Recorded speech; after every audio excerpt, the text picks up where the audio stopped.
Have you ever encountered a hurdle with launching or growing your business? Listen, there are two things that run a business, the back end and your soft skills. Telling you right now, if these aren't in place, you'll lose clients and you'll lose money. You don't want that? Well, you're in the right place. Hey, I'm Dana. Hey, I'm Sarah. We're your hosts of the Entrepreneur Encounter, and we're going to give you a behind-the-scenes glance into our businesses, give you genuine feedback, tips and tricks, plus occasionally bring on guests that care about supporting you to grow your business organically and nurturing authentic relationships. Are you ready?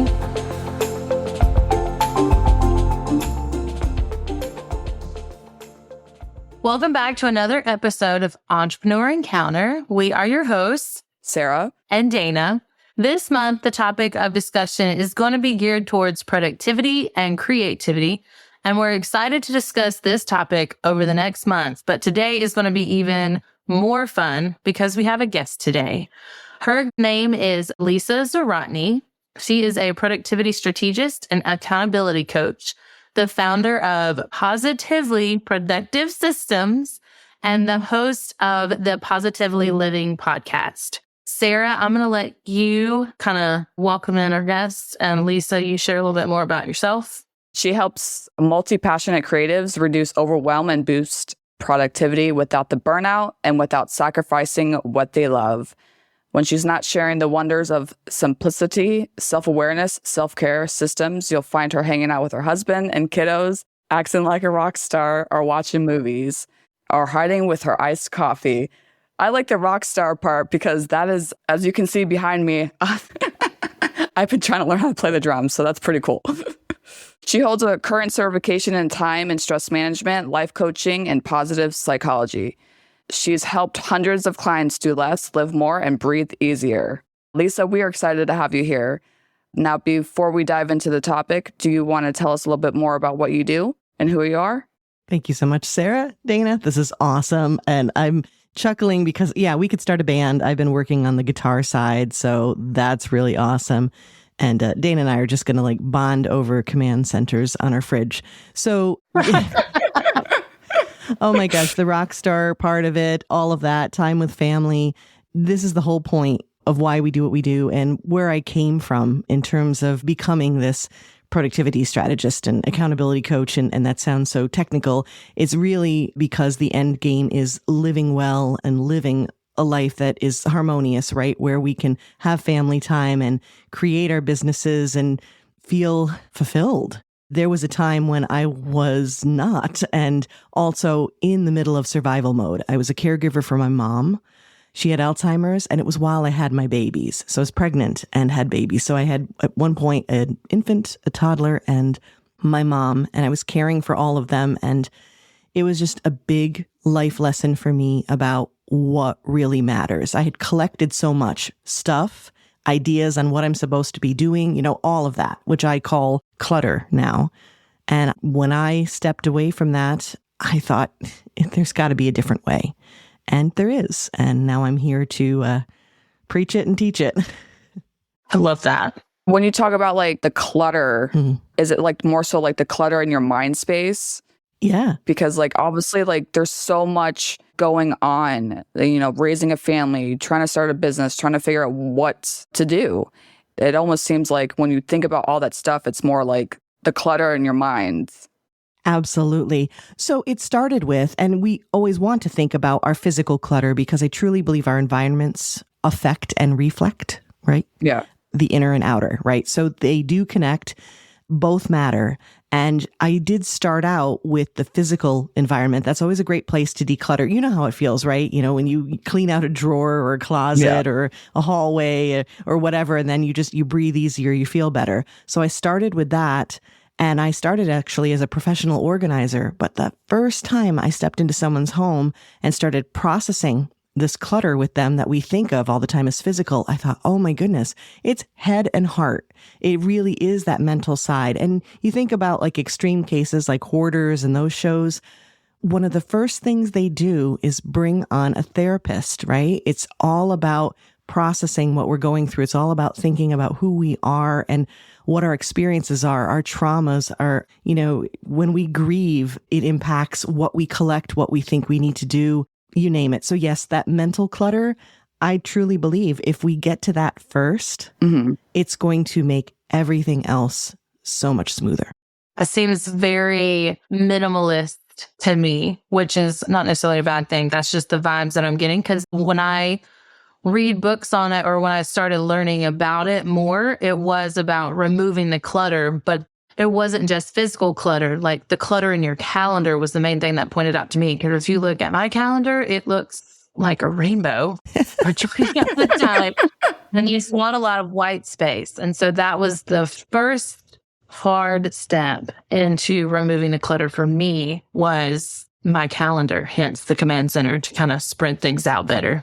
Absolutely. And you were mentioning in your episode about stress, right, of creating more space. And I do think there's like a minimalist vibe to this. And I'm a big hybrid fan. I'm like a little of this and a little of that. And it doesn't have to be so extreme. So it's not minimalist like you have one thing in your room or you can't do the things you want to do. I'm actually on the opposite camp because I serve multi-passionates who are innovators and love all the things and are creating. And it's so important that we be able to do those things like be in a rock band, right? Or whatever it is, whether it's business related or a hobby, it's all good when it feeds your soul. Even a rainbow calendar, mine's rainbow too, it's very colorful.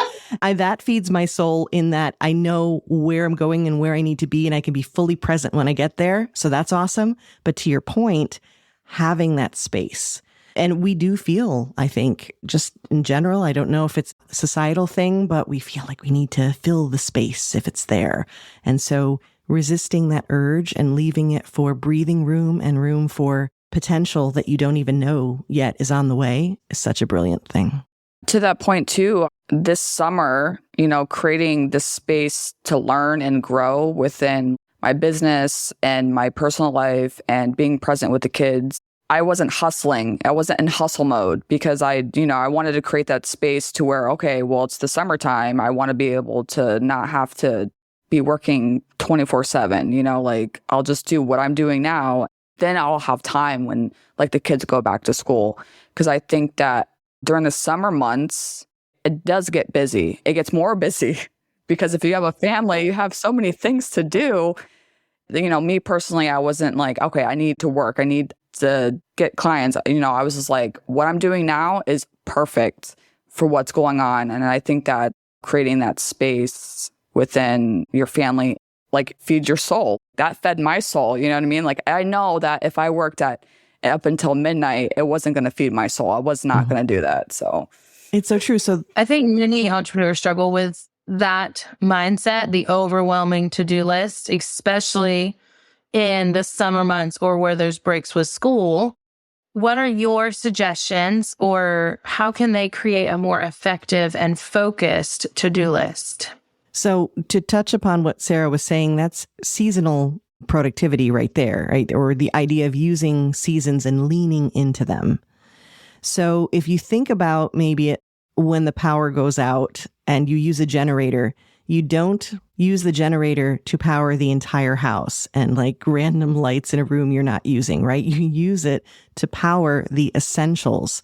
So I think this is where we start getting into, and it is in fact minimalism to your point, Dana, and the idea like that comes from agile management, for example, and where you start to say, what's the minimum viable product that you're creating? What's the minimum that's going to get the job done? So one of my favorite productivity techniques for that is the 80-20 principle. And I'm legally obligated to mention it in every conversation. I'm kidding. But as a productivity strategist, I love talking about it. So the 80-20 principle, Pareto principle, it's called, that is you can get 80% of the way toward your goal with only 20% of the effort or the input. And you can see it in so many different places in your life. I love using the closet as an example. 80% of what you wear is probably about 20% of the closet, of the collection of clothes that you have, right? Mm-hmm. And sometimes the ratio can vary, but it's a legit ratio that this economist figured out. I mean, he saw that like 80% of the land was owned by 20% of the land owners. 80% of the pea pods were on 20% of the pea pod plants. So you could see it in nature. You could see it in the economy. We can see it with 80% of our income is probably about 20% of our clients, especially when you're paying attention to like repeat clients or when you have volunteer situations. 80% of the work is probably done by about 20% of the volunteers. You can start to see that pattern. When you do, that's especially important during a seasonal time where you want to be maybe less present in your business, where you can say, all right, let me look for that 20% that's going to get me 80%. And for me, I do that year round now. I did it originally when I was in that survival mode, when I had to get stuff done, when I had to let go of non-essentials and sometimes essentials, and I was really fighting for my life, basically.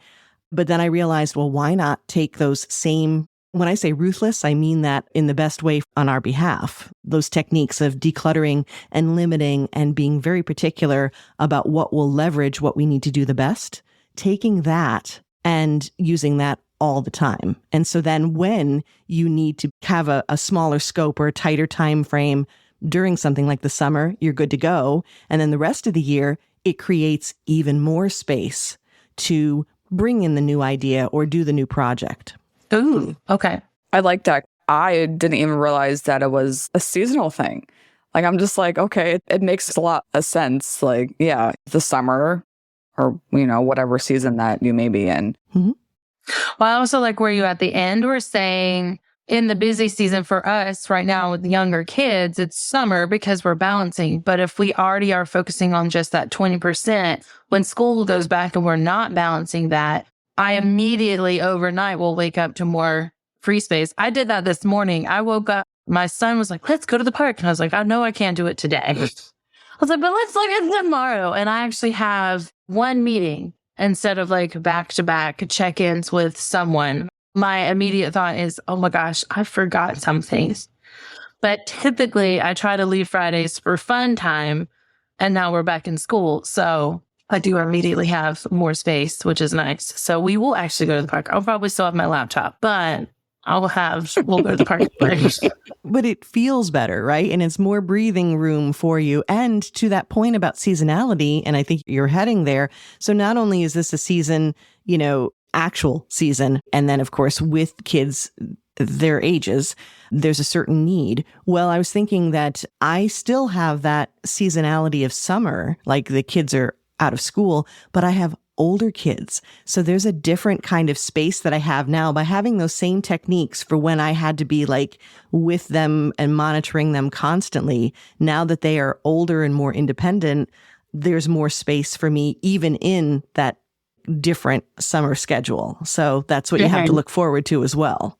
One of the things you mentioned before when we were just chatting was energy management versus time management. Energy management, agile management are honestly two concepts I have not heard of before. So can you elaborate on what it is for those of us that don't know what it is? And then why do we need to care about that concept versus what I normally coin as time management? Sure. And I mean, time management exists. We have a certain amount of time. How do we manage what we're doing in that time? But I think it's my way of reframing. I mean, I'm not the only one using this term, by the way, but it's the idea of saying, okay, I have this amount of time to work with. What is it I'm really managing in order to maximize that time? And you're managing your priorities, which you have spoken about here. You are managing yourself. And a big part of how we work best and managing ourselves is understanding our energy. That can be seasonal, which we just talked about. It can be, there's like all kinds of rhythms and things that we have. For example, we have our circadian rhythm, and we have how we sleep, when we're most energized. Those morning people. I don't want it to be an us and them, but let's just put it out there. I'm not a morning person. I am a morning person. And I love that journey for you. But the point is it's knowing that, right? So, whatever your day looks like, is it matching up to where you have the most energy? Whatever you're working on that needs more, focused work, more brain work, is that matching where you are most energetic? The other example I love to use of energy management actually goes back to my kids who, despite the fact that they have a very organized mom, do not have organized rooms. So let's just put that out there and be perfectly blunt. So sometimes it's frightening and I'm like, please, let's work on this today because you'll feel better once it's organized. Again, you'll be able to find things. There's so many reasons why this is a good thing. They agree, but they don't necessarily want to do it. But then they find out they have an opportunity to hang out with their friends. And then there's a contingency. Absolutely, you can hang out with your friends after your room is clean. That same room that wasn't clean for a couple of days and they didn't want to do, and it seemed like a huge Herculean task, was cleaned. How quickly do you think? Any guesses? Quick. Yeah. Motivation, energy, just sometimes when you have a really great conversation with a good friend or you go out, for me, honestly, and it's not just the caffeine, when I go out to Dunkies and get an iced coffee and just like breathe and have a moment, I mean, I'm serious here. I will come back completely revived, different energy, and that affects your productivity. So it's all these different things. And then it's up to you to figure out what it is that energizes you. Sometimes it's having conversations like this. I'm absolutely pumped and I'm going to show up differently for the work that I do after our conversation. For some people, especially introverts, this can be draining. It depends. And that's okay. You know you, and then you choose that way. But that's why energy matters, because we can't all say, okay, I have 2 hours and we all approach it the same way. We're not going to get the same quantity or especially quality work done in that time. It's all coming full circle because I completely, now I'm starting to putting 2 to 2 together. Okay, this is what I'm feeling and this is why I'm doing this. That's okay. I love that. I love the seasonality. I like that. And energy management. I feel like I need to reevaluate my calendar though, because I am a morning person. So I use that to quickly get through my smaller clients. And that way I can solely focus on the bigger ones that have more fine-tuned, involved projects. But I'm wondering if maybe I should reverse that when I do have the clearer mind, because the longer we go in the day, I'm ready for bed. I'm one of those by 8, 9 o'clock, I'm falling asleep on the couch. I'm over and done. And I'm done thinking. Yeah. So, at that point, the quality of your work declines. And I think we have this instinctive approach where we're like, let's push through. And so if you take nothing else away from this conversation today, true productivity comes from finessing, not forcing. So don't push through. I'm over here on my soapbox. I invite you. There are chairs here. I'll get you a beverage. Please, rest is productive. Taking breaks, those are productive. All the things that we think that don't connect. Sarah, you and I were talking about soft skills, and that's something that you bring to the forefront here. And it's so important. Those connect to your productivity. And I think the more that we understand that connectivity in everything that we do, the better off we'll be. We can only push for so long. And when we lean into the hustle culture part and the push through, and I just got to get it done, we are paving a path to burnout. But if we step back and we make some of these adjustments, think about where stuff is on our calendar, think about what we love. And it's okay if what you love is completely different. If you're jazzed to be up early in the morning and it's actually quiet, and that's great. And I understand there's life and sometimes we have to do things outside of the ideal zone. But my point is, the more you look at it and the more that you can put what you're doing into an ideal zone for you, whether it's timing or the way that you do it, then the better off you'll be, even if you have other stuff that isn't, because those become the exception and not the rule. Another thing I wanted to point out about energy management, now that it's making a lot more sense to me, I think that if you're working and if there's something, for some reason you can't focus, right? If you cannot focus while you're working, what motivates you? For example, you could step outside. A lot of us work at home, inside. We don't get out much, I guess you would say. But no, it's seriously. That's true for me. There's certain things that can help each individual, motivate them to be able to get that energy back to work. For example, I didn't want to go to the store the other day, but I needed to, and I knew how to work. but I blasted the music and windows down, driving to the store. When I came back home, did work, I felt so more motivated to get into my work. So I think, again, like everybody's different in how, step outside, have coffee, do yoga or whatever, like gets you in the mood to set up for your day. Yeah, it touches a little bit upon the idea of self-care, which I think we misunderstand so much to be pampering. But really, it's about nurturing and nourishing ourselves. It's like recharging the battery in some way.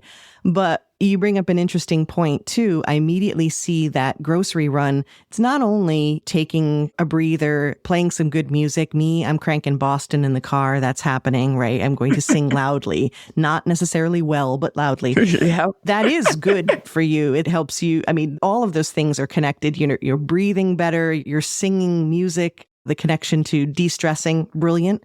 The other thing you did was you checked something off your task list that needed to be done for the family. And that can feel better too. So Dana, as you're looking at your calendar and you're like, okay, should I do a bigger project that needs more focus earlier? Maybe. Or was the fact that you checked off a bunch motivating to you? But yeah, it's worth kind of reflecting and tweaking the schedule to feed into that energy. It's a puzzle. So there's always going to be a little adjustment, but those are all the different ways that you can show up and be more productive. I will say for me, I think it does give me wins or like that boost or high that, I crossed something off. We were joking about it before.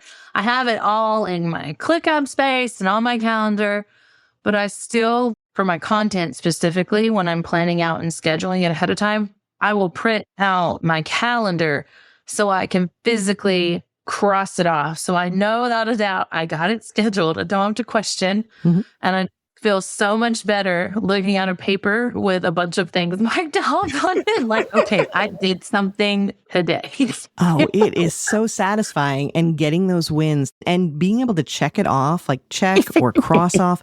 I mean, those are legit dopamine hits, and you need those. That's another kind of energy management. So that's really good. And may I say, if you go ahead and do something that you realize needed to be done, it's not on the list, you add it to that list and then you cross it right off. I have definitely done that before. 100%. I'm guilty of that and I do not care. It's so fascinating to learn about how other people do things throughout their day. I could say that I do this for my time management. I can say I do this for my organization. But when somebody else says they do things differently, it makes me wonder, like, okay, I'm curious about that. Like, not necessarily I'm going to change what I do, but like, obviously asking those questions, because we can teach soft skills. We can say like, this is how you're supposed to do time management, but you have to do it based off of that individual, because not everybody's going to do it the same way, because those that have ADHD or those that are night people or, whatever the case may be, everyone's going to do it differently. So if I talk to you about, let's do our time management, I'm going to ask you questions to get to know you, to figure out how we can do the time management for your schedule. Absolutely. And when you are curious, you've figured out, like, you've intuited what really works for you, and you can keep doing that. So it's good to ask those questions, to be curious about it. But then you can sometimes understand, but this is why it works for me. And so then sometimes you'll come up with something and be like, maybe I will adjust that a little bit. And other times you can say, oh, no, this is why this works for me. And then you double down on it. And I love that, because then you own it more and you're more intentional about it. And you're like, no, it doesn't matter that it seems like everybody else does it the other way. I'm doing it this way. Yeah. I truly believe productivity is doing the right things at the right time, the right way for you. Yeah, exactly. And that's why self-awareness is your number one productivity tool. And another thing too, like, I think people get so overwhelmed, because I know I did at the beginning when I first started my business, all these things thrown at me, like, you need to do it this way, you need to do it this way. So I was so confused. You got everybody talking to you, like, doing it this way or this way. So it took me a long time, honestly, a very long time to figure out what I should do for me, because I kept listening to everybody else and I was extremely overwhelmed. But I think you need to find your one person that you can talk to. And I think that me and Dana like to talk and discuss about, like, and help each other out. But no, seriously, if you ask 20 different people, they're all going to say different things. And that becomes overwhelming. So like, obviously you need to step back and figure out like, okay, this is what's going to work for me. Yeah. And to your point, I consider that informational clutter, right? That's another form of clutter. It's information overload coming into your brain.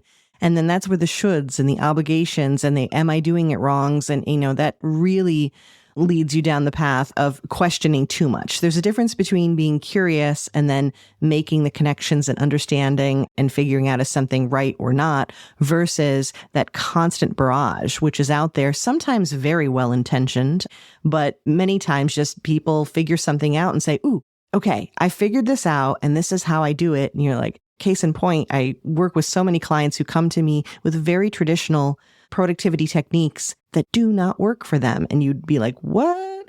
But one of them, for example, and ADHD does come into play here, where batching, which is a fantastic technique in and of itself, is anxiety inducing to her.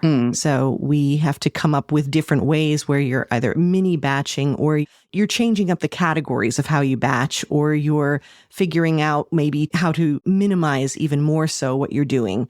Changing the scope is a great way to do that. But yeah, it's very easy to get overwhelmed by what everyone is saying, even when they mean well. So putting up the blinders and saying, wait, I know this. Okay. And also too, there's great resources out there that are well-intentioned, but they don't know you. That has been my biggest argument this entire time of like, wait, what I really want to teach you is how to get to know yourself.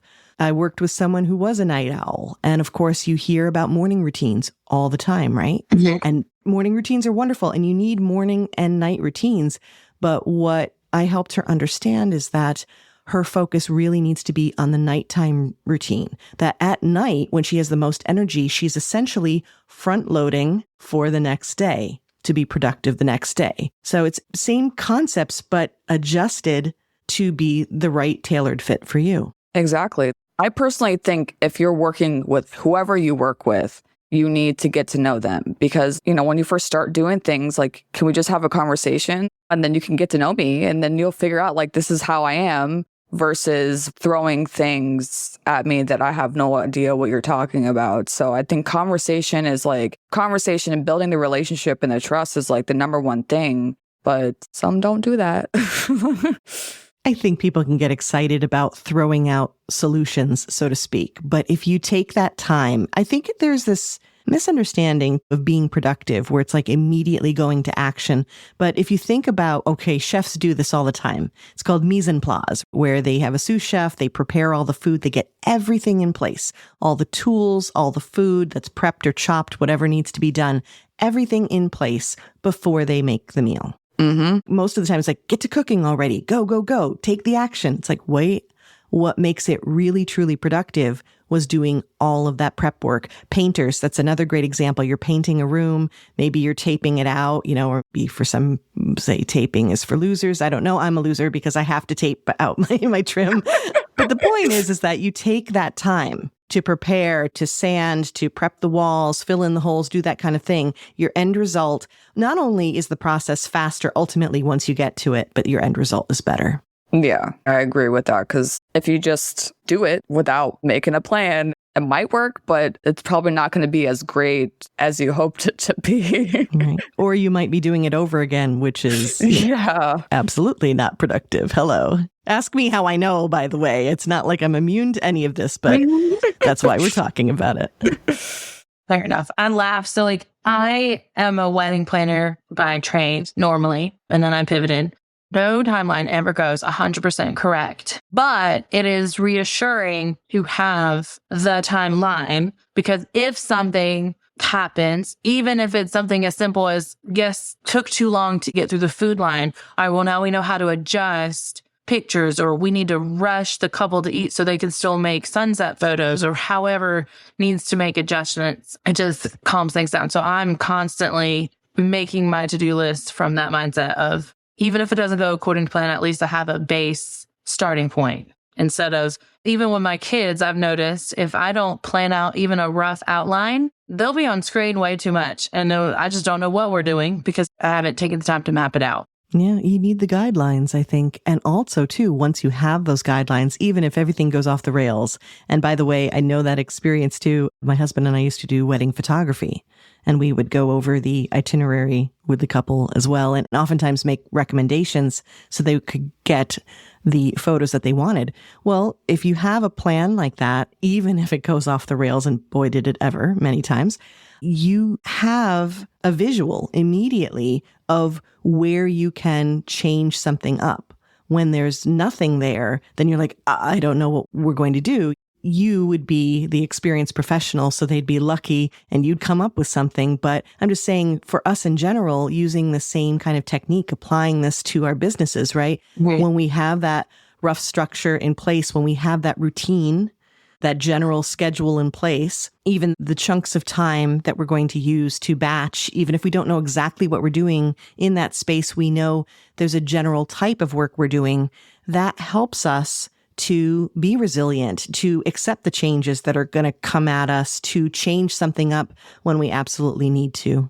So can you elaborate just a little bit more on, like, what are the steps for someone to work with you and how can they get in touch? Elaborate a little bit more on your podcast. We'd love to hear a little details about that for our audience as well. I definitely feel like these are things everyone should hear and learn and probably work on. Well, thank you so much for asking. Yes. And I think that the conversations we're having on our podcasts are incredibly complimentary. So you're listening to an amazing podcast right now, and I'd be honored if you'd pop right on over, same platform, and find me at Positively Living and listen to many conversations like that we've touched upon today. So if you want to go deeper into one of these topics, that'd be amazing. You can find all the places that I am by going to my hub, which is my website, positivelyproductive.com. If you want to have a chat, DM me. I respond to everyone. Also, like, de-stress and have fun and just laugh and be silly, then come find me on Instagram. That's positively_Lisa. And in terms of the way that we work together potentially, well, it always starts with a conversation, and that conversation isn't working together yet. It's getting to know each other, to Sarah's point. We need to understand what's going on. And sometimes I may recommend a different direction for you than working with me, or even starting with a productivity strategist, because there might be something else that is, a priority for you to figure out first. But we start with a conversation, and then really it's about strategy and accountability in whatever combination you want. One of the things that I value highly is flexibility and accessibility. So everything that I do is kind of different combinations to make you happy. If you want to just try strategy, you could do one session with me. We could do amazing things to talk about what we discussed today, get everything kind of inventoried, if you will, and set so that you're understanding yourself better and moving forward with a plan. We can do that. If you want to start with that strategy and then just keep going because you're like, I need you to check in, Lisa, because I'm going to go off the rails. No problem. That's what accountability is for. So it's a wonderful collection of mixing and matching. Everything's month to month, because I don't believe we should be locked into places that we aren't meant to be. And that includes coaching with me. I love how genuine that is. Well, thank you, Lisa. This has been a really great conversation. We're really excited that you were able to come on to the show today. Thank you. I've enjoyed this immensely. It's my favorite stuff to talk about. And I love the examples that you were able to bring up, because this is real, right? What we're going through every day, all the different things that we juggle. And it's just been an honor. So thank you so much for sharing your space with me. Of course. Wonderful. Well, as always, all of the information will be in our show notes, and the way that you can contact Lisa will also be there as well. And until next time. Bye. Thanks for tuning in to another episode. Remember, soft skills aren't just some fluffy buzzwords that get thrown around in the corporate world. They're the key to unlocking your full potential as a professional and a human being. Don't be afraid to invest in yourself and seek out opportunities to improve your soft skills. Sarah and I have a variety of workshops, online courses, and complimentary clarity calls for you to practice in real time with us. Links are always in the show notes. And be sure to join us next time for more insights, tips, and tricks to help you succeed in your entrepreneur encounter.